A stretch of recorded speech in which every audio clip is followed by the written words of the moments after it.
Kilo அரிசி எடுத்து போட்டலாம். இதை நான் 10 வைக்கிற அரிசி டக்குன்னு. ஓகே,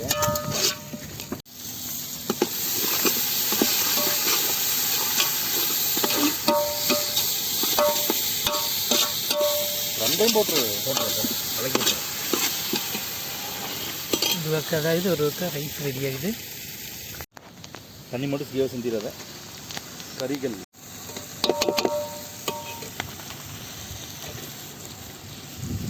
பிரியாணி வேணும். ஒன்றும் இல்லை, இதுவே தூக்கி பிரியாணிக்குள்ளே போட்டோம். இதாக போட்டோம்னா போட்டோம்னா பிரியாணி ஆச்சு. அரை வேக்கால் போட்டோம்னா முடிஞ்சது பிரியாணி. இல்லை, அரிசி வச்சுட்டு அரிசி தூக்குள்ள போட்டு சின்னவே வேக மாட்டோம். அதுதான் அரிசி அரை வேக்காலில் போட்டு போட்டிங்களா? போட்டு நான் எதுவும் போடல. நான் ஒரே ஒரு கை மட்டும் போட்டேன். அப்புறம் 10 நிமிஷம் போட்டுக்கலாம்.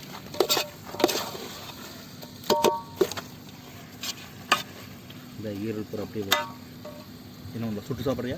போடு. அப்புறம் தொலாவி எடுத்துக்க முடியாது. எங்கே வரப்போகுது? ஏன்டாவும் நீ சொல்லி அது நான் அப்போ சொன்னேன்டா. உட்காந்து எடுத்து பிடிச்சிட்டான். அவன் சீக்கிரமாக போடுவானவா தான். அவன் ஜாலியாக பொறுமையாக பார்த்துட்டுக்கிறேன். போன வாரம் என்னமாமா வரல? எத்தனை லட்சம் இருக்குங்களா? 12-13 லட்சம். அவ்வளோதான் இருக்குதா? நேற்று இத்தனை ஆயிருக்கு. என்னது அண்ணாமலையோட இது காலையில் நான் பார்த்து 11 லட்சம் வந்தது.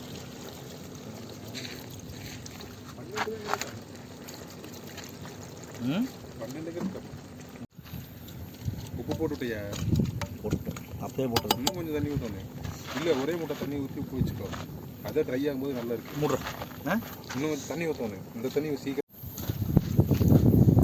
அதே சுட்டுற போதுல நான் அன்னைக்கு தெரியாமல் எடுத்து பார்த்துட்டு இந்த மாப்பிள்ளை ஒரே ஒரு தப்பு தண்ணி நிறைய ஊற்றுங்க. ஐயோ, தண்ணி எல்லாம் ட்ரை ஆயிருங்க. இந்த சரியாக சட்டிக்கு கொதிக்க விட்டு வேலை முடியும். இந்த சட்டிக்கு இந்த தண்ணி அதிகம்.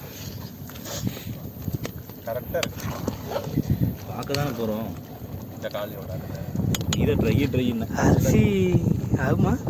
சரி, ஆக வெயிட் பண்ண. இல்லை, இப்படி ஃப்ளாஷ் அரிசி தீயறி கொதிக்கிறது. அப்படியே கொடுப்பேன். அக்கௌண்ட் உண்மையில் 50 ரூபா 60 ரூபாயாக தான் இருக்கும். காலையிலேருந்து கையிலேருந்து எடுத்து செலவு பண்ணிட்டு இருக்கேன். மறக்கவே மாட்டேன். எப்படி போவேன்? நீ எதுக்கு அட்டன் பண்ண கேனம் பூக்காளி புடி.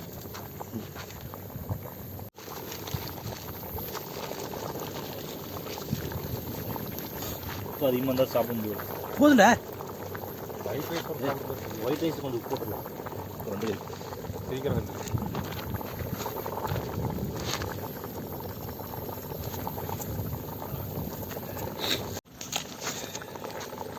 கழுவிடலாமா? கழுவிடு. இந்த தண்ணி ஊற்றி என்ன தண்ணி ஊற்றுடே. ஆ